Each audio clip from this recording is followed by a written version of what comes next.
What's up, everybody? Welcome to Kinda Funny Games Daily for Friday, December 4th, 2020. I'm one of your hosts, Greg Miller, alongside the new face of video games, Blessing Adeoye. What's he hiding with his PSN profile? Junior. You'll never know.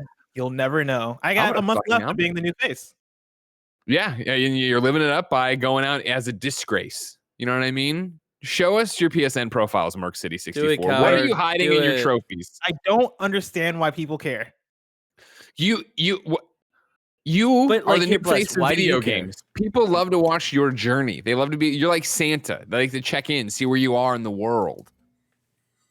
That's not what I signed up for. I just want to play games. I'm pretty sure if you check the contract you signed, you said you would be down for people to do all sorts of things. Wait, did they give you a contract?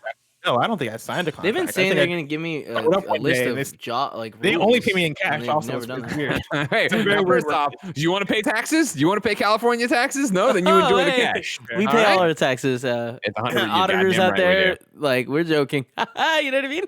IRS, if you're watching this, the only person you should investigate is Nick Scarpino, not his company. All right, that's all I'm going to say. You know what I mean? Everybody following? Wink. You see the wink? Does he own part of this place? Yeah. Nick Scarpino. That's why I said not his company. Just look into Nick Scarpino. Scary to think Nick Scarpino owns probably like a third of this company. Yeah. Is it even more scary that he's the guy in charge of your health benefits and getting you paid and doing all that stuff? I feel that's more terrifying than the fact that he owns some of the company. Because me and Tim just don't listen to him. We outvote him. It's fine. Here's the thing. So my trophies are set on private just because like I think it was because of the review cycle. You know, I think we're supposed to do that. And I think what I learned during that cycle is that it's nice to have privacy. You know, it's nice to like be able to do my own thing and not have to worry about. Were a lot of people chasing you down? Were they all? Not at all. But now that they're like on private, everybody hit me up being like, "Blessing, what are you hiding? Blessing, show us your trophies." And I'm like, you know what? Maybe no, maybe not. Maybe this is the new me. Maybe I'm just gonna like leave my trophies off forever because it was one. I saw the developer of Bugsnax hitting you up saying, "Show me your trophies." I think he doesn't believe you played the game. You know what I mean? That's one of the reasons you probably hit him. That was the one that almost tipped me over. When he asked, I was like, all right, I do like Bugsnax. I do respect Philip, but no. Wow. Maybe in the future, we'll see. We will see. I guess. I kind of like testing this out, seeing how this goes because see how much people care. This could be a great January 5th thermometer thing. If we raised $100,000, Blessing will unprivatize his trophies. Just so we're clear, it wouldn't be a great thermometer thing. It would be a thermometer thing. It would be a thermometer thing. Yeah, 100%, Kevin. That's actually more accurate. Speaking of accurate, ladies and gentlemen, let's talk about Solid Snake being cast in the Metal Gear movie, BioWare losing 2 of its leads, and Persona 5 Scramble coming west, because this is Kinda Funny Games Daily. Each and every weekday on a variety of platforms, we run you through the nerdy video game news you need to know about. If you like that, be part of the show at patreon.com/kindafunnygames. Over on patreon.com/kindafunnygames, you, of course, can write in, ask us your questions, give us your squad up requests, get the show ad-free, get it with the exclusive post show we do each and every weekday, and basically make sure the company keeps spinning and Blessing keeps getting paid in cash. However, if you have no smackers to toss our way, it's no big deal. You can head over to twitch.tv/kindafunnygames and watch us record the show live, just like Celtic Queen is, Travis Warren is, PD Popoff is. They're watching, of course, twitch.tv/kindafunnygames, and they're keeping us honest by going to kindafunny.com/you're wrong.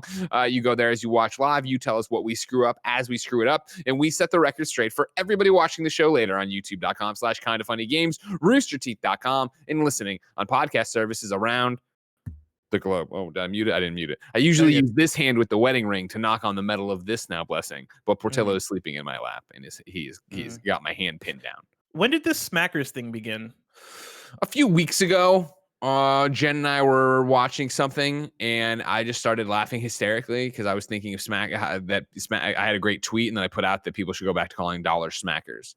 And so I did that, and then a lot of people were like, I've never actually heard it called smackers. I'm like, well, that's on you for not knowing your history of smackers.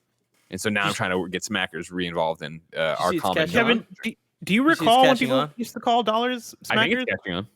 Yeah, I heard it like 3 weeks ago. Okay, I'll buy it. Yeah, somebody's using it in Slack. They're using it in Slack. I'm pretty sure when we come back in January and we have our anniversary stream, we start talking about raising money. We're going to call it Smackers. I think that's one of the big things we're changing. I hope we really commit to that. I really hope we do. I'm going to, Kevin. And if you do, guess what? That's like 2/5 of the company already committed to it. And blessing you do it. There's a lot more in the company than that, just us. 5 people. Barrett. Then Tim. And then we're done. Housekeeping for you. If you didn't know, it is your final weekend without Cyberpunk 2077. Why not pop over and listen to the new episode of PS I Love You XOXO? It, of course, is our Cyberpunk 2077 hopes and fears episode. You can catch it on youtube.com/kindafunnygames. Podcast services around the globe. While I'm remembering it, by the way, ladies and gentlemen, thank you for your insane support on Spotify this year. Of course, if you saw the Spotify Wrapped stats were going around, Kind of Funny Podcast absolutely killed in the leisure category they toss us into. Thank you for that. Of course, our Kind of Funny podcasts are available everywhere, wherever you get your podcasts. Make sure you put in Kind of Funny. You can follow along and see all the different shows we do. Thank you to our Patreon producer, Blackjack. Today, we're brought to you by Upstart, DoorDash, Hims, and The Legend of Bumbo, available now on Google Play for $14.99, and Play Pass holders can play it for free. But I'll tell you about that later. And then also, Tim will tell you about The Legend of Bumbo later because he has a video. Right, Kevin? Yep. For now. For now, let's begin this show with what is and forever will be the Roper Report. We got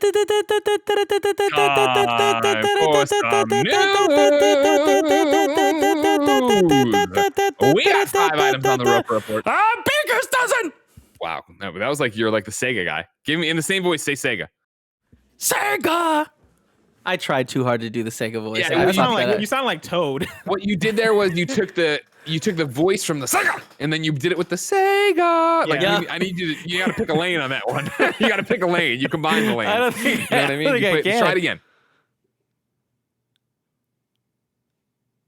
Oh, you try broke it again, him. Kevin. You broke him.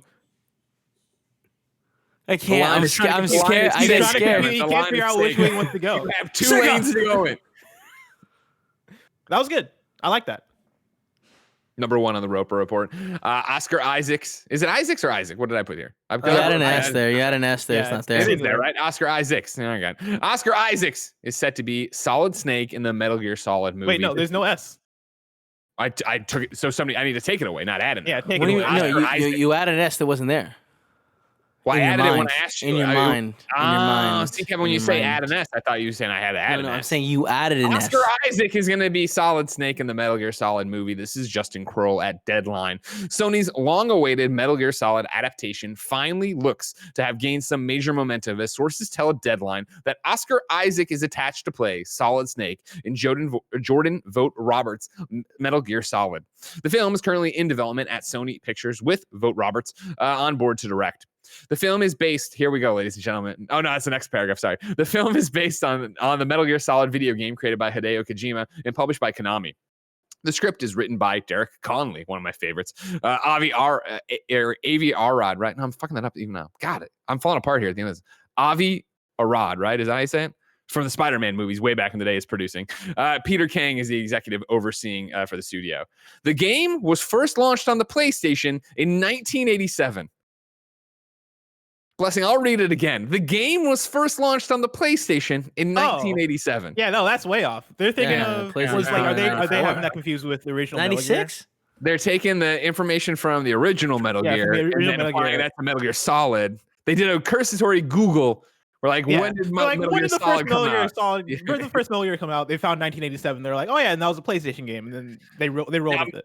I want to throw rocks at them. I don't actually, but it's fun to make fun of them. Keep in mind that this movie guy doesn't know anything about video games. Here I am, the video game guy, and I can't pronounce anyone's name that are like the most famous people working in movies. I'm like, I don't know, has it got an S on it or not? The game was first launched on the PlayStation in 1987 and follows Snake, a soldier who infiltrates a nuclear weapons facility to neutralize the terrorist threat from Foxhound, a renegade special forces unit. The game has received acclaim on many fronts, but its storytelling that has a cinematic feeling always made it seem like a movie adaptation was inevitable. Given Isaac's extremely busy schedule, a production start date is still unknown, but his involvement makes this property a high priority for the studio going forward. As for Isaac, Metal Gear Solid could give him another major franchise, having already starred in the most recent Star Wars. Blessing Adeoye Jr., you enjoy the Metal Gear. I do. What does this do for you? I'm not one to ever really get excited about video game movie adaptations. Sure. Like I always come from the place of this is probably going to be trash. This is probably not going to be good. Like you don't have to adapt video games to movies. Video games tell their own safe place. What do you mean? I mean, it's a safe place to come from with the video game movies. Oh yeah. And history has proven that, right? Like we've gotten more bad video game movies than more good video game movies. Or at least like more bad video game movies than phenomenal video game movies. I can't really, if I sat down and tried to think of a video game movie that was off the chain, right? That like penetrated on a level that everybody was like, oh yeah, this is a masterpiece, right? I can't really think of that. You know, you get your Detective Pikachus, you know, which are fun, which are good. You get your Sonic the Hedgehogs, which are fun, which are good. But those are few and far between. And didn't hate the latest Tomb Raider. Okay. With the girl from Ex Machina, right? Like I thought that one was fine. It wasn't a great movie, but it wasn't I didn't think it was terrible. It wasn't. Shit, she was the robot. Yeah. What's her? Kevin, this is where I need your help. You know the current. I feel like I might know it, but I don't want to. Ilyse Vanderkin. Yeah, right? That's it. You know it. That was it. That was exactly right. That's a foul ball. Wow. I got some of that information in there. Ilyse Vanderkin. That's her name for sure. I think her name might be Vikander. Yeah. We're like, oh man, this fucking moron doesn't know the difference between Metal Gear and Metal Gear Solid. I'm like, I don't know, Ilyse Vanderkin, I don't know, Vanderbeek. But saying all that, I am very excited for this Metal Gear Solid movie. I think this is a perfect casting. I wouldn't even thought of this as a casting, but this fits. Yeah, no, I mean, first off, it's crazy that you haven't thought about it. Of course, like, you know, Boss Logic's done art that's making its rounds. What was awesome, if you see it going around with all the stuff happening right now, the one and only Max Scoville from IGN.com. He did an interview for some movie. Oscar Isaac was in with the guy from the motorcycle show. You don't remember that one? Sons of Anarchy. Charlie Huff, maybe is his name. This is gonna be great. And then he had Batman, Ben Affleck on the panel too. Anyways, he asked them something like, "What movie or video game would you want to be in?" And Oscar Isaac says he'd want to be in Metal Gear and he'd want to be Snake. So that's fucking dope as hell. Yeah. No, this is really exciting. Sorry, go ahead. I was say it's just really funny that you chose this episode to talk shit about that reporter, and now you're naming every episode or every actor you can't. You know what I mean? It's not that. First off, as I said, I didn't want to. I was like, it's easy to talk shit, but look at me, I can't do it either. So I was already pointing out my own flaws, and then I'm not naming every actor I can. All right, I'm like an eyewitness. All right, just to be clear, like, the guy from Sons of Anarchy. He was in that movie where the robot fought. Craig, I said naming every actor you can't. I know. Yeah. And I'm saying I'm an eyewitness. I'm giving you the rough looks at who I know. I'm like, I think it's Charlie Huff, but I don't go. You know, just go to IMDb. Look at the movie where they all fought the robots and the monsters. You know what I mean? I didn't see that either. It didn't look good. Pacific Rim. Like, you know what I mean? Go look at that. That was a stinker, man. That was a bad movie. Hey, you didn't like Pacific Rim? No. Bad the first movie. Oh, yeah, I like Pacific Rim. I know you do because you got terrible taste. Turns out you like stinkers. Oh no, Pacific Rim was fun. Pacific Rim was good. Greg, are you hyped for this movie? Like, where are you at? Yeah, hell yeah. Yeah, I'm looking forward to it. I think it has a really good shot. Like, Jordan Vogt Roberts is a noted Metal Gear fan. And I've talked to him about the franchise before at like Dice and here in the occasional like DM or when Metal Gear was the games and stuff were going on. I believe he has a great head on his shoulders for what this movie should be. I feel like I feel like it can only benefit it that there is an actual fan at the helm of it. Will that pay off in the end? And how much does the studio fuck everything up? And yada, yada, yada, yada. Who the fuck knows?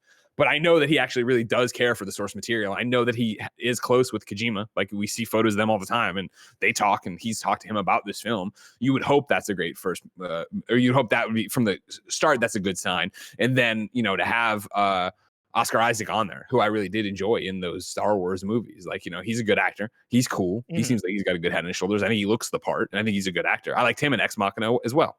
Remember that movie? Ex Machina? Yeah. Oh my God, he was the smart guy. Yeah. He did that one scene where he was dancing. It was a really good scene in that movie. Yeah. I really like that. Remember the redhead there is Huxley from Star Wars too. He's a bad guy in Star Wars. Jennifer Hux. General Hux. Oh my God, he's General Hux. Yeah. See, Kevin, I might not be able to name all the names anymore of these up and comer young spring chicken actors, but I can tell you where they are and where they fit into the thing. Okay? I'm excited for this. The thing that and this is more so a me thing than the actual movie thing. I can't picture how you would do a Metal Gear movie, because Metal Gear Solid is Did you play Metal Gear Solid? Yeah, but like that's crazy. The reason Metal Gear Solid, my dude. The reason Metal Gear Solid works though is because it's a video game. Like, it has movie style to it, and like Kojima obviously loves movies, and he takes a lot of those influences and injects them into Metal Gear Solid. But look at Metal Gear Solid, and I think the thing that makes that game special is the fact that you have the Psycho Mantis stuff, right, where he's breaking the fourth wall and reading your memory card. You have like the portions where like you're going through and they're like, oh, I need the code that's on the back of the CD, and you're trying to figure that out, and then you realize that he's talking about the actual back of the box, of the actual disc box. All that remove Metal Gear Special. You don't need all the tricks and little things they did. I don't know. Like, I for me, that's what makes Metal Gear. Like, I like the story, I like the gameplay and all the other stuff, but I feel like you can't have Metal Gear Solid without those quirky Kojima-esque, weird fourth wall breaking moments. I made the mistake of glancing at the chat, and it got me. My dog Nick96 says, for a week and a half, I thought his name was General Hugs. General Hugs, destroy them. You got it. I think, I mean, I agree with you that made it very special for the time, and vibrating the controller and reading your memory card and yada, yada, yada, the breaking the fourth wall. Yes, that's all awesome. But I think if you strip that stuff away, you're left with just a really cool espionage mission, where I think even if you just open it in the same way, where you have this fucking orchestral score and Oscar Isaac is swimming under the water, right? Coming in silently, takes out all these guards, and this is all happening so fast, because that's always the thing, right? Video games play everything out. This is a way more, super fast takedown style of everybody getting done, and then he drops down and he does the thing of like, "This is Snake, Colonel. I'm in." And he's like, and like they have and it's just like he drops, does it, Metal Gear Solid title or whatever, as he goes up the elevator as usual, and we get the brief of what's going on. I'm sure there'll be way more than that, and they won't open it like that. Greg, is that hear me out, Greg. Otacon, Ben Schwartz. Different take on it. Different take. You know what I mean? Sure. Yeah, Ben Schwartz is funny. I like him a lot. I can see it maybe. Yeah. But I think is that enough? Like, if we get a Metal Gear Solid movie that is a serious espionage action movie, and it does all that stuff very well, but it doesn't have the quirkiness of Metal Gear, like, do you think that ends up sticking with people, or that ends up feeling and ends up capturing actual Metal Gear Solid? Because I think for me, Metal Gear Solid is the quirkiness. Metal Gear Solid is like, even when you hear Snake talking on the calls, right? Like, yeah, like like all that weirdness that is Metal Gear. Where'd you get a pack of cigarettes? I smuggled them in. Or like Metal Gear Solid 3, where every time you save, you're getting a story about some film that Kojima likes. Like, I feel like without that stuff, you lose all the personality that makes Metal Gear. Oh, Metal Gear. Dude, like, no way. It's just an action film, which is cool and fun, but I don't think that captures Metal Gear Solid. I mean, you're saying you're going to lose all the quirkiness. I don't think you're going to lose you're going to lose some of it. Yes. You're not going to have the weird girly posters like that Snake's like zooming in and out of, and I guess that's Metal Gear too. No, but you know what I'm talking about. You might. You're not going to have that. You're not going to have like rubber ducks or whatever floating around. You're not going to, I'm sure they'll some way have a wolf piss on a box for us or whatever. But like, I think when you get down to it, think about how colorful and varied the team you're going to go up against is. You know what I mean? Having Psycho Mantis, Vulcan, Raven, like Liquid in general, just how over the top he is. I think like even if you're, I know nothing about the film, obviously, no one's calling me and talking to me about it.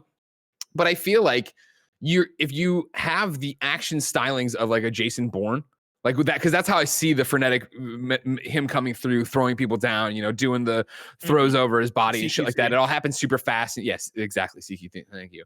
And then all of a sudden, like when you get to that first thing where Psycho Mantis is fucking levitating and making Meryl walk around and put a gun to her head and all this shit, like I really feel like people, if you came in thinking it's just a spy action movie, be like, what the fuck is going on, right?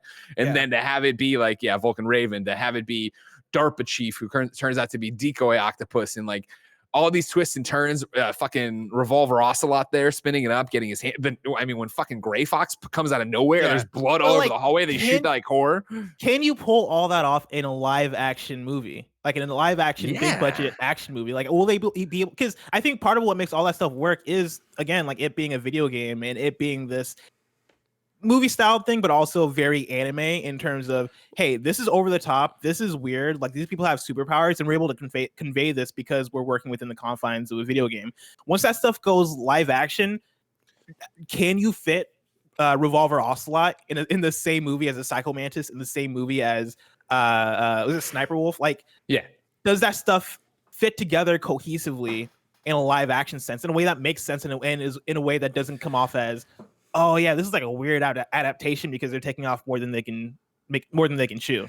I think it does. I think the differences where we are on the different sides of the fences here on the different sides of the chasm are that I think you are envisioning it trying to be as close to the source material as possible, whereas I'm seeing it be more painted with broad strokes of it. Like, I don't think Snake's first, when he goes to save or not even Dark Chief, who's like the FBI, the guy who looks like fucking Churchill, who's strapped up to the thing with all the strings, and then like you have to fight Revolver in that like room. Remember, as he's running around, you have to run around and try to get him and shoot. Like that fight doesn't look like that.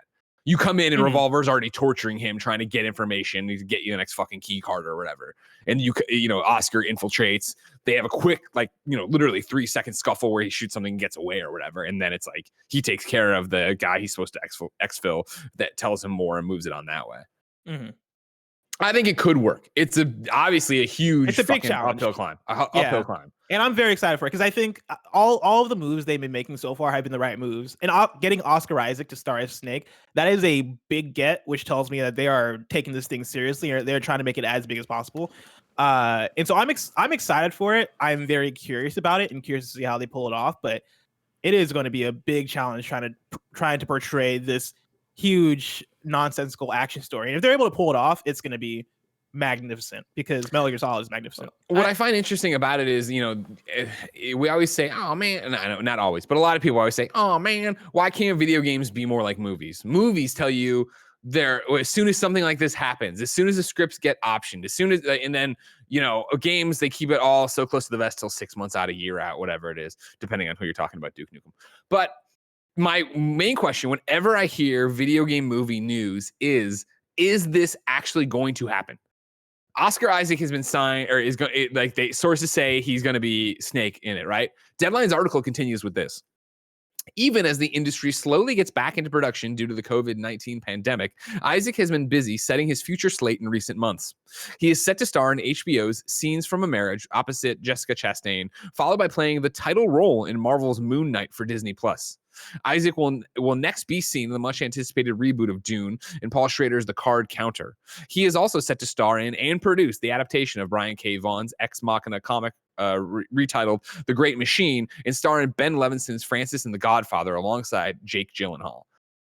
That's a lot of shit going on. And I don't know shit about being an actor, obviously, or in working in Hollywood. That sounds like a lot of stuff already signed up for. Now, granted, what if those projects fall through, or this, that, and the other? What does COVID do to any of this? But like, when do they actually start shooting the Metal Gear movie? When does that actually happen and we actually see a result for it? Think about how long the first time we heard the Uncharted movie was going to happen with Marky Mark. And now here we are, finally, it looks like a Game Awards getting a trailer from Tom Holland's version of it, which is not at all what it was originally announced as. Yeah, I'm hopeful that it'll come out. I feel like compared to the Uncharted movie, the updates for that always seem to be a little bit more dire over the years, where it's like every year it's like, oh, somebody else has left the project. Okay, no, it's still coming out and it's going to be a prequel. Tom Holland's on it. And like those news updates felt more spread apart than this Metal Gear Solid stuff. This Metal Gear Solid movie feels like it's at least being developed on a consistent basis. Like they're coming out with updates on it that feel somewhat consistent. But also, like, I agree with you that like in terms of the grand scope of movies and what to expect, Metal Gear Solid, I feel like it's probably way down on the list for Oscar Isaac in terms of priority, and in terms of like booking and all that stuff. Like I'm sure that Metal Gear Solid it's gonna happen, but I'm not gonna hope for it super soon. Like this is a 2021 or 2022 movie even. I'm interested to see how it shakes out and see what it goes. And I know sometimes you attach actors to it to actually get people excited to get the movie actually moving. So maybe that's what's going on, but we shall see when the Metal Gear Solid movie finally comes out. In the chat, Nanobiologist writes in and says, Oscar Isaac said he wanted to be in Metal Gear Solid during IGN's interview with the cast of Netflix's Triple Frontier. Blessing. Was that the movie with like all the action that was another people? stinker that nobody watched. It was you know what I mean? Was Batman in that? I said that already. Yeah, Ben Affleck. Batman. Yeah. Okay. Okay. I remember seeing that on Netflix and not watching it. I don't even remember hearing this at all. Yeah, I think it was like on the front a... page of Netflix for like a week. And I remember like every time I opened up Netflix, I was like, "Oh, that looks like a movie," and then I just never watched it. And then I heard bad things. I feel like the trailer that would autoplay was terrible because they're all in a helicopter, right? That's all I remember. I remember them all being in a helicopter, and then them flying over some place where action would take place. And I remember being like, "Okay, this looks like action movie, the movie," and I will pass for now. No, I don't want to see that. I want to see Metal Gear Solid 3 movie. And like style it like James Bond. A Metal Gear Solid 3 movie, I would be in for. Well, then get behind Metal Gear Solid 1 movie and let us get there. Because if they're not fucking filming this thing for 3 years, Oscar Isaac's going to be 95 by the time we get to filming 3. Why do you guys think that it's going to be Metal Gear Solid 1? Like, did anybody say that? I think they might have said that somewhere. They said in the article, Sony's long-awaited Metal Gear Solid adaptation looks to be. Yeah, but Jordan Vogt Roberts hasn't been exactly quiet about this. Concept art he's all shown is Ben Shadow Moses and stuff. Yeah. Jordan Vogt Roberts, Metal Gear concept. What do they call it? Okay, there it is. It didn't immediately pop up. Yeah, Kotaku has one from 2018. Check out some concept art from the Metal Gear Solid movie. Yeah, and so this is all Metal Gear Solid 1. Can you imagine Metal Gear Solid 2 movie? Like that's gonna be. We're gonna get there, brother. God, it's wild because that movie is probably gonna have like a lot of current commentary in it, and I'm very excited because Metal Gear Solid 2 ends up being about information. Yeah, and the Lolly Lulelo and like corruption within politics and all this stuff, and like all stuff that is. It was of course relevant at the time, but I think way more relevant now with how the internet is gone and with how fake news is gone and all that stuff. Like Metal Gear Solid 2 coming out in the 2020s. Oh my God, that has potential to be great. Number 2 on the Roper Report, 28 minutes into the show, which means it's a good show already. Casey Hudson and Mark Darrah leave BioWare. This is Jonathan Dornbush at IGN.com. EA has announced that Casey Hudson, the general manager of BioWare, and Mark Darrah, the executive producer of the upcoming Dragon Age, will be departing the company. All currently ongoing projects, including Anthem Next, the next Dragon Age, and the Mass Effect, the Legendary Edition, remasters among them, will continue as planned despite leadership shifts. Samantha Ryan will continue to oversee the studio, while Christian Daly, who joined BioWare from Blizzard, will now be leading the Dragon Age project as executive producer, with Matthew Goldman remaining as creative director on the project. And the Mass Effect collection will continue to be led by Mike Gamble, as that team remains, quote, hard at work on the future of that franchise. This marks Hudson's second departure from BioWare after he first left the studio in 2014 and announced a new position at Microsoft in 2015. Hudson rejoined BioWare in 2017 when then GM Aaron Flynn stepped down. While the company searches for a new GM, Gary McKay, the senior director of development operations, will act as studio GM. Quote, they will always be an important part of the studio's history. We appreciate their many contributions, and we look forward to seeing what they'll each do next, Laura Melee, chief studios officer from EA, said in a statement announcing the studio's departure. Quote, it's not an easy decision to make, and big changes like this always come with a certain degree of sadness. I will miss being able to work every day with our inspiring developers on the biggest and most exciting projects I can imagine. But I also know that this is a good time for a change for both myself and BioWare, Hudson said in a post explaining his departure. It's profound and humbling to look back on a decades-long career and think about the things we've achieved together. It's hard to make the decision to move on, but I'm excited about what's next for all of us, end quote. Darrah also wrote about the decision to leave, saying, quote, this has been a very difficult decision for me. The team of amazing developers on Dragon Age make my life fuller and better. They have taught me so much, but the strength of the team is also what makes this possible. I know the Dragon Age won't survive with, I know the Dragon Age won't just survive without me. It will thrive, end quote. And actually, while we were live, Blessing Adeoye Jr., the one and only Jeff Keighley tweeted, don't miss a special look at the next Dragon Age from BioWare during the Game Awards next Thursday. As we hurtle towards the Game Awards. Blessing, what Greg, is your reaction to Casey and Mark leaving? It seems like not good news for BioWare for Mhm. where they're at as a company. Like this last generation hasn't been great for them when you look at Mass Effect Andromeda and you look at Anthem. And for what seems to be a very critical time for them, with the development of with the development of a new Dragon Age, them trying to seemingly still bring back Anthem, which now that we're here, now that we're in December 2020, I'm starting to get doubtful of, because I would have thought we would have heard about Anthem Next by now, but it seems like They said something recently, right? Like in terms of still working on it, obviously, yada yada yada. yeah. Like they're not being dead quiet about it. Yeah, they're not dead quiet, but I think even if I remember correctly, even the update they gave wasn't anything substantial. It was just Sure. hey, we're still Sure, working on this thing, just so you know. But between Mass Effect being where it's at, and I know people are excited about Legendary Edition, but even still, like, they're not. BioWare is in a place where they really, really need wins, and they really need vision, and they really need people who are proven to guide them toward those things. And with two big names leaving BioWare right now, that leaves me kind of worried. And again, like, who knows what the circumstances are? Like, both of these people have been at BioWare forever. I know Casey Hudson left, then came again, back. like 3 years ago, and now is leaving again. Which, you know, whatever's going on is going on. But like, yeah, it seems like a weird time to be leaving BioWare, where they have multiple projects that are critical for them, that need vision. Boris in 00 writes into patreon.com/kindoffunnygames, just like you can. It says, "Good morning, Greg and Blessing. Yesterday, Casey left BioWare for the second time, and to me, that is concerning for the state of the studio. BioWare, since Casey has been back, has released ... Anthem and ... nothing else.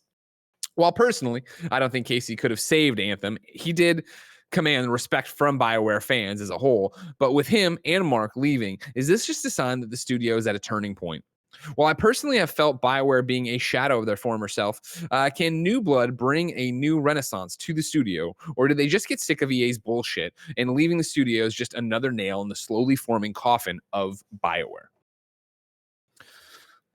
Interesting question that anything we do is going to be conjecture, which is what we do on the show, but I think it's worth pointing out that I think there's a million different ways this could have gone. It is not good news to see them leave, in my opinion. I think the fact that BioWare can't catch a break, you're talking about BioWare getting good news. And even for Boris in here, talking about like new blood and a turning point. Like, you thought the turning point was Andromeda coming out and being panned, and then Casey coming back on and being like, all right, cool, we're going to right the ship. BioWare is going to be what BioWare is going to be. But then obviously Anthem does not deliver in any way, shape, or form. We've been waiting forever for something for that game, waiting forever for their next thing here, waiting for Dragon Age. And so even if you then look at Dragon Age and go, okay, cool, that's going to be the thing that saves us. Let's see what we get on Thursday, obviously, to see Mark leave right now. It is this question of like, what is going on over there? And yeah, is it EA being difficult to work with? Is it EA walking in and being like, hey, yo, this shit sucks. Like, you guys can't, like, obviously we always want, the internet always wants to be like, the developers are great. Clearly EA fucking sucks. And that probably is the case. Maybe is the case. Who fucking knows? But like, it could also be that like, they walk in and like, man, you are off track on all these projects and you are BioWare. You can't miss again. Like, we need to figure this out. And then there's the friction and people pull away from it. Yeah. Like, I think it could be either or of these things that Borison is pointing out, right? Whether it is, hey, new blood coming in and revitalizing things, or them leaving because of EA's bullshit, and them that relationship between BioWare and EA just not working out. Either way, like, I like the idea of bringing in new blood to like freshen things up and make things looking into the future and trying to bring things up to status in terms of, hey, yeah, these folks have been working at BioWare forever. They've been making these games, but these games still live in the past. Whatever the argument may be, I like the idea of bringing in new people, but it feels like a weird time for that, right? Like, unless you're bringing in new people that you are really trusting and that have proven themselves and seem like they can either raise projects from the dead in regards to Anthem, or create new life or in terms of Dragon Age, and make the next game really stand out in the ways that previous ones have. Either way, it again feels weird when you have these games that are in the clip, right? When you have Dragon Age, which is already in development, people are excited for. Apparently, is getting a new trailer next week. Like, it seems like such a weird time for big names to leave when you're halfway through multiple projects. And that's the thing, right? I think whenever you want to look at somebody leaving in a way that is like all thumbs up and everything's great, I always point out Jack Tretton, right? Where like he left and guess what? He bounced because guess what? They fucking crushed the launch of the PlayStation 4. The PlayStation 4 was destroyed everything, right? And when you talk to Jack about it, it was always like, what do I do from here? Like, I've been there forever. I want a new challenge. And like, I'm going out on a high note. I guess that's more than anything about what it is. It's going out on the high note of it. Whereas to go out right now, especially Casey, who, and again, I know Casey casually from conversations and interviews and years of that. But like when Casey came back, so many BioWare fans, elapsed BioWare fans were like, oh my God, this is it. This is the salvation. This will get them back to where they want to be. And BioWare, inarguably, is not back to where BioWare fans, or the company, I would assume, wants to be. The BioWare name does not mean what it used to mean when we're talking about Mass Effect and even Jade Empire. Yeah, and when this news came out yesterday, I saw so many people who are fans of BioWare going, "Oh fuck, like oh shit, like really, like we're losing Casey, we're losing these people," and that's not a place where you want to be as a company, right? Where it feels like the one or two saviors you had, right, are piecing out. Because then, like, again, like I don't want to write it off as like BioWare can't come back and restore their former glory, but I'm not hopeful at this point. Like with them losing big people, and with them being BioWare, right? With them being the company that put out the Mass Effect trilogy and Dragon Age, right? And games that have huge fan bases and passionate fan bases, and games that defined a generation. For them, this generation to be stumbling so hard and seeming not to have any sort of answer to that. We'll see with with the next Dragon Age, but with them being in the place where they are right now, where they seem not to have an answer, I don't know if they can get back to what they were at this point. Yeah, especially you talk about Dragon Age, but it's Anthem hanging over their head too, right? Yeah. Of like Anthem being such a punchline and such an example of a game that, games as a service that launched with no roadmap, fell apart, and now they're all trying to fix it. And so you'll have to wait and see. But I mean, obviously, yeah, I want them to. I want them to come back. I want them to crush it. I love fucking KOTOR. I'd love to see that kind of BioWare, and how much I loved Mass Effect, not number 3 notwithstanding, I get, all right, you know what I mean? The problems everybody had with all the different ones, notwithstanding, like what an amazing accomplishment those 3 games were. Like you want to see them get back to that. So what do you think are the chances they do come back with whatever Anthem next is, and it ends up being this comeback story for them? Because I remember having this conversation. I think we had this conversation a little bit toward the beginning of the year, and I asked you the question, which game do you think will have a comeback between Fallout 76 and Anthem? And I think your answer was Fallout 76, and I was going with Anthem off the reasoning that when Anthem first came out, I remember playing the beta and being like, okay, there's something fun here. Like, the gameplay is fun, yeah. Yeah, the gameplay is fun. I liked flying around in those Iron Man suits. I liked the action. I liked how it looked aesthetically, right? And like the main issues with that game involved it just lacking content, and in issues with how it ran also. Right, loads and being able to go back to the hangar and all that shit. Yeah. I don't think the odds are good for Anthem. Like, I don't think the odds are good for Anthem to have a redemption story, because Anthem I don't even think is like No Man's Sky is the game, right? There's 2 games we point out. We point out No Man's Sky and we point out Final Fantasy 14. Anthem is in the Final Fantasy 14 camp, IMO, where like from the ground up, we got to re-fucking do this game. Like basically, right? Like the gameplay is fun, but nobody liked basically anything else that revolved around it. Whereas No Man's Sky was like, the gameplay is fun and we love the worlds and all these things and going over there, but like there's not enough content. And where was this thing you promised? Yada, yada. That was about adding things back into it to make it great. Whereas I think Anthem needs to be totally reworked from the ground up kind of thing, and maybe that's what they're doing with Anthem next. And I think it's they're working. Well, they on got to be with how long it's been, because that game came out in what 2019, beginning of 2019, 2018, I think. Right? Has it been that long? I don't even remember. Fuck, when was Anthem? Yeah, but either way, it's been so long since the launch of that game. Whether it was beginning 2019 or beginning 2018, February 22nd, 2019. Okay, there you go. So yeah, longer. we're about to reach 2 years. Yeah, of that game being out, and so like, at that point, like it's got to be a ground up kind of thing. But at that point, like, does anybody not care? Isn't the right word, but like with everything else we're playing and we're invested in, like, is that going to be like to be pulled back to this game that is a punching bag, that is a punchline, that is a joke? Like, how good does that have to be? Let alone the fact that if you're a BioWare fan, you're waiting for Dragon Age, right? You're probably playing Cyberpunk. You're getting the things you wanted, right? That was the thing of like BioWare was known for single player RPGs, really deep shit, right? CD Projekt Red ate their lunch in these last years for it. So like, are you getting that elsewhere now? Are you getting those kind of games somewhere else so that even if they come back and they're like, no, it's way more single player RPG than ever before, but there are still MMO elements, just like, I'm just not that kind of person, or multiplayer elements. I'm not that kind of person. I don't want to do that. And then even if you are, like, is there enough of a, I don't even know, like shock paddles to zap everybody in the industry back to paying attention and get back in there? Now, granted, I mean, what works to their benefit is that we all have it. Like a lot of people, you know what I mean? Like I shouldn't say we all, but a lot of people have Anthem. Like it's a game you already own. So if they are like, guess what? PlayStation 5, Xbox Series X edition, that is Anthem next and is crazy and people love it. Maybe it is, but I don't know. Like maybe the move is to go free to play. Yeah, and I enjoyed playing Anthem at the time for what it was. Like I thought it wasn't obviously fully baked by any stretch of the imagination, but I enjoyed the loop and I had fun playing it a couple weeks or whatever. But it was like, if you came back like Anthem next is here, I'm like, all right, cool. But I'm playing Fortnite. Like I don't even know what you have to say or show me to make me go, oh fuck yes, I need to play this. So we'll see. We'll see.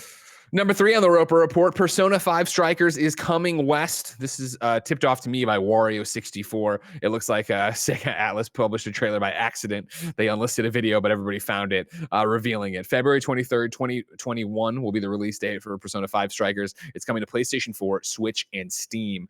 The trailer Wario had put up had been obviously taken down. There's still unlisted links you can go around and find. Lots of screenshots of it. Got to watch it this morning. Looks cool. Blessing, are you in? Oh, I'm totally in. I played the Japanese demo, and so I had no idea what was going on, but I really like the action of it. Like, it seems to straight up capture the art style and all the stuff that made Persona 5 stylistically amazing. Strikers seem to capture all of that in a way that for me is surprising because it is a Musou game, right? It is this big action game, and it's something entirely different, but when you actually play the combat, like they do such a good job of translating the actual combat system from Persona 5 into the combat system of this. Yeah, and like really smart and cool ways where you are doing the same kind of like, elemental effects and you are doing the baton pass stuff. Like they capture that stuff super well, and the story seems like it's going to be really cool. Like it's basically a sequel, like another sequel to Persona 5, right? If you want to count Persona 5 Royal as like a pseudo sequel in a sense. They're piggybacking off of that story. Seems like it's going to be really substantial. Seems like it's really going to be good. I am very excited about it. A lot of people are freaking out, but like I said, this all comes from a leaked trailer, and again, not somebody hacked it; they just accidentally published it. Mitch Krassin writes into patreon.com/kindafunnygames and says, with Persona 5 Strikers, I have an inside baseball question. When a slip up like this happens, what goes down in the company itself? Clearly someone is getting chewed out, but it's just a single mistake, albeit a big one.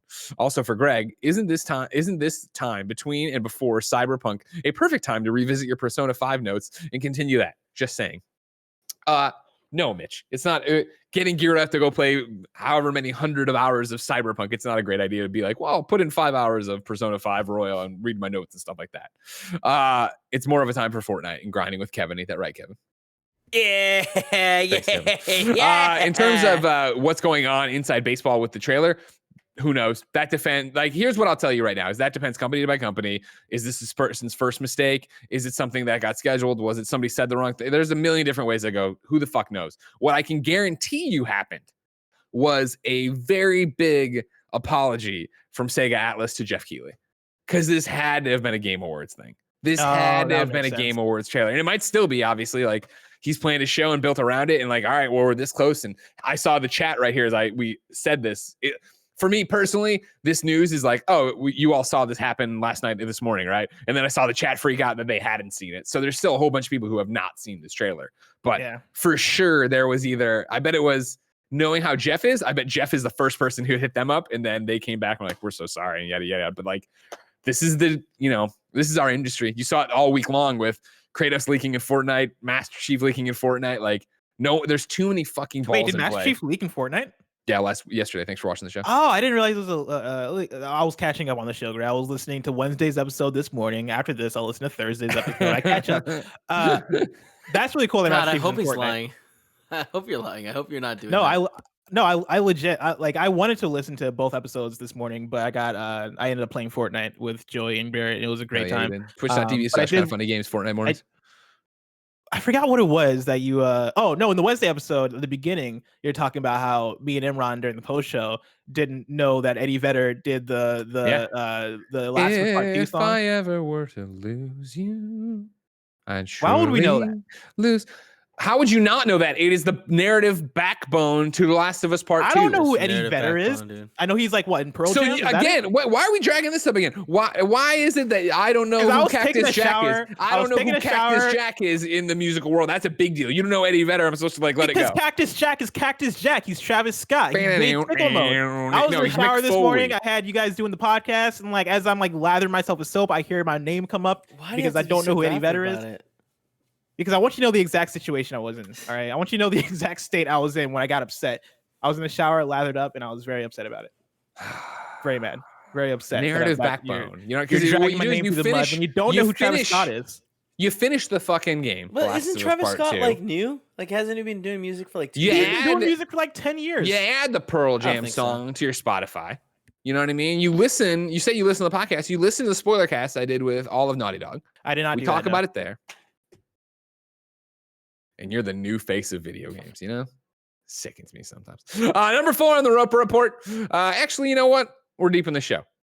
Guess what, everybody? You can go to patreon.com/kindoffunnygames where you can be part of the show like so many of our readers have been so far with their questions, comments, concerns, squad up requests, and more. You can be a Patreon producer. You can get the show with the exclusive post show we do each and every day. But most importantly for right now, you can get the show ad-free. And speaking of ads, Greg Way, let's hear from our sponsors. Kevin, are you ready with the first video? Yep. The Legend of Bumbo, the prequel to The Binding of Isaac, is available now on Android devices. The cardboard Bumbo the Brave fights all things grotesque in this distinctive spin on a match 4 puzzle game co-created by Edmund McMillan, who you probably know as the guy behind Binding of Isaac and Super Meat Boy, has partnered with artist/programmer James Interactive to bring you The Legend of Bumbo. You get to play as one of many Bumbos, each with its own unique abilities as they smash, bash, and splash their way through a variety of cardboard monstrosities, giant bosses, and dark personal urges. There's some amazing music in this game by Ridiculon. If you haven't heard this, it's dope. The puzzle-based deck-building roguelike prequel to The Binding of Isaac features a cardboard coin-hoarding character, Bumbo the Brave. When Bumbo's only coin is stolen by a mysterious entity and pulled down into the sewer, Bumbo finds himself facing droves of deranged enemies, lost children, his fears, and eventually the beast that stole his beloved coin. It's a lot. The match 4 puzzle system is presented with an overarching theme of greed and a bit of toilet humor. There's lots of unlockables and a lot of poop jokes, which, you know what? None of us are above. We might want to pretend we are, but I know from personal experience, we are not. The Legend of Bumbo, available now on Google Play for $14.99, and Play Pass holders get it for free.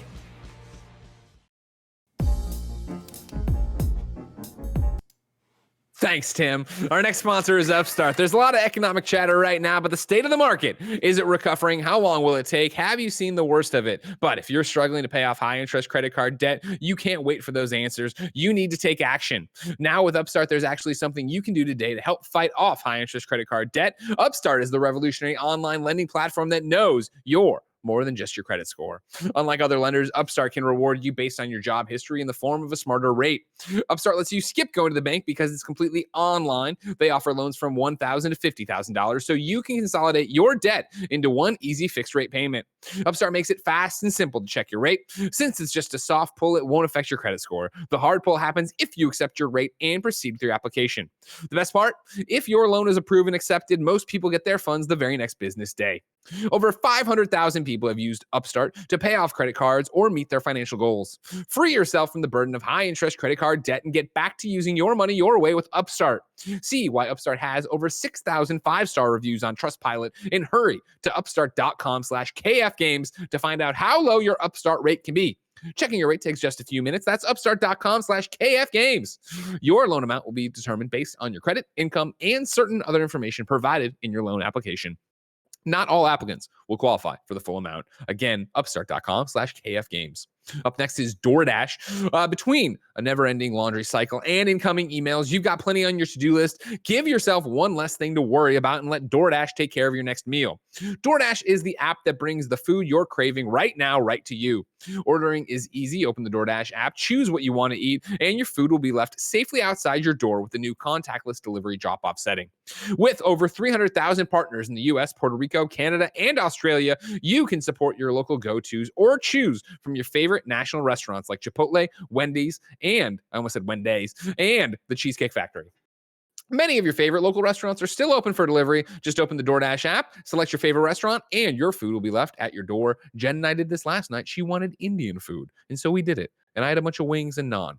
DoorDash deliveries are now contactless to help keep communities they operate in safe. Right now, our listeners can get $5 off and 0 delivery fees on their first order of $15 or more when you download the DoorDash app and enter the code GAMES. That's $5 off your and first 0 delivery orders on your first order. Why is it like that, Blessing? When you download the DoorDash app in the App Store and enter the code GAMES. Don't forget that GAMES, $5 off. Order with DoorDash.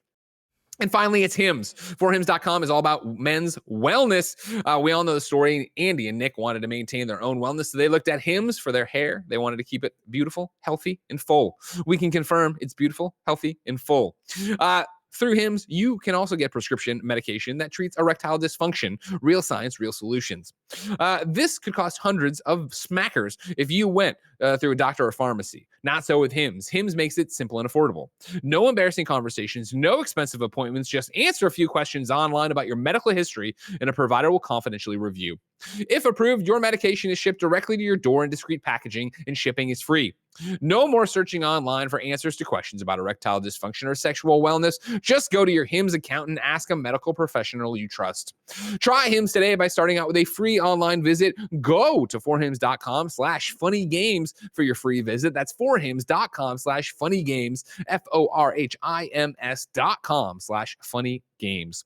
Prescription products are subject to medical provider approval and will require an online consultation with a medical provider who will determine if a prescription is appropriate. See the website for full details and safety information. Remember, that's forhims.com/funnygames. Blessing. Number 4 on the Roper Report. Sony spent 3 times what Xbox did for launch advertising for the new consoles. This is Ilyse Liffreing over at Ad Age. During this busy holiday season, both PlayStation and both Sony's PlayStation and Microsoft's Xbox new video game consoles, the PlayStation 5 and Xbox Series X, respectively, continue to sell out as soon as retailers fill their shelves. While the competition between the two consoles is stiff, so far the PS5 is outselling the Series X internationally in markets like Japan, and analysts are predicting the new PlayStation will outsell the new Xbox over time like it has in the past. Ad spend could be a large reason for why sales are falling in Sony's favor. It's difficult, of course, to directly link ad spend with sales at this early period, especially since both companies could be intentionally limiting their products in the marketplace. But based on ad spend alone, Sony's PS5 has already soared over its rival. Sony spent 3 times as much on ads as Microsoft did in the month ahead and immediately following their console launches. The PS5 launched on November 12th and the Series X on November 10th. From October 19th to November 15th, Sony spent $15 million on ads for its PS5, while Microsoft spent about $5 million smackers on ads for the Xbox Series X, according to a new report from advertising and sales intelligence platform Media Radar, which analyzed ad spend across print, TV, and digital. The report found that Sony spent about $7.3 million up to the day of launch, while Microsoft spent about $3 million. Although competitor Nintendo did not release a new console, the report found that it too increased its ad spend. From November 2nd to November 15th, Nintendo's ad spend was 138% higher than the previous 2 weeks. Huh.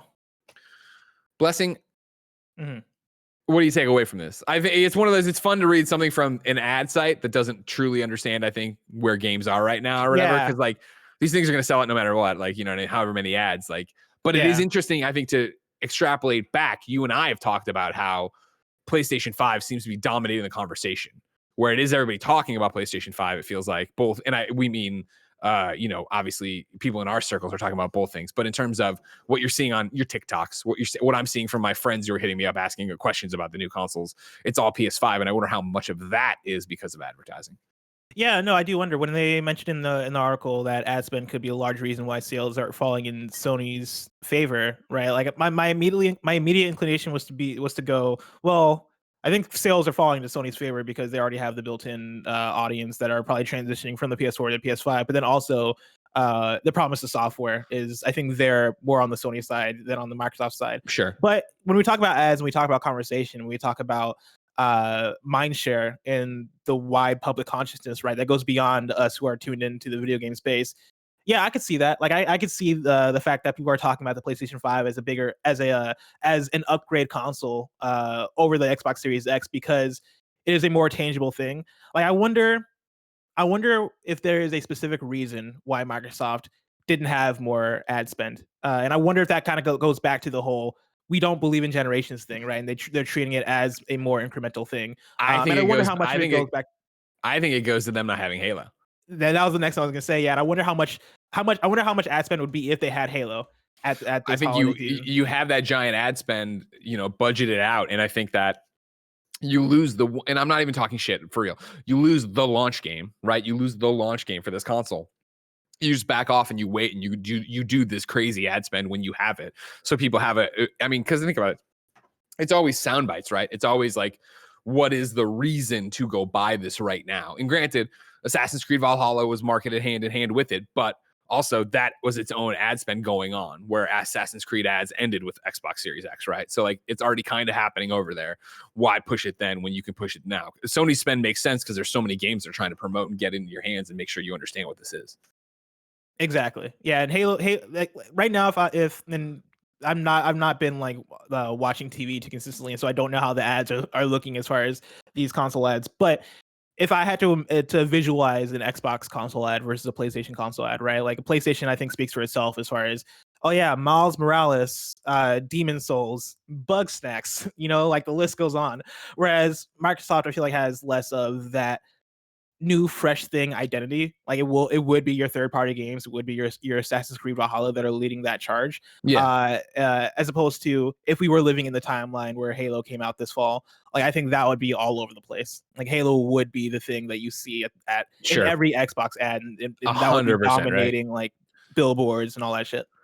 Yeah, I think it all makes sense, and I think you already understand that like. How much does mindshare really matter? How much does all of it matter? It being scarce and everybody talking about it right now. It's what it goes on for. Real quick before we go to the final news item in the Twitch chat, Ambitious Casual just popped in. Says Metal Gear in all caps. Metal Gear guys in all caps. Oscar Isaac is Snake. I'm crying. Well, Ambitious Casual, I'm afraid you're going to be crying again because now you're timed out. All right. You're 58 minutes late to the show, and you come in talking about the first story we talked about. Timed out. And I hope you understand Get him, Greg. You understand? Make him an example. There has to be rules. Someone I'm going to be able to see the chat, if I'm going to be able to see the chat, and you come in this late, why don't you just come in and tell me what the release date of the PlayStation 5 is? You know what I mean? Like, come on. It's over. It's done. Harsh but fair. Number 5 on the Roper Report. Great news. PAX is back. If we're not all dead by then. This is a email from them. Pending improvement in the global COVID-19 situation and with the support and guidance of local governments and health officials, PAX East will return Thursday, June 3rd through Sunday, June 6th to the Boston Convention Center, Convention and Exhibition Center. PAX West 2021 will descend on the Washington State Convention Center in Seattle, Washington from Friday, September 3rd to Monday, September 6th. PAX Unplugged lights up the Pennsylvania Convention Center in Philadelphia, Pennsylvania from Friday, December 10th through Sunday, December 12th. PAX South will not take place in 2021, but organizers look forward to the show's return in 2022. Information about PAX Australia will follow in the coming weeks. This isn't happening. What? Like, and also to a point, like, what? Like, even if it is happening, like, why is what?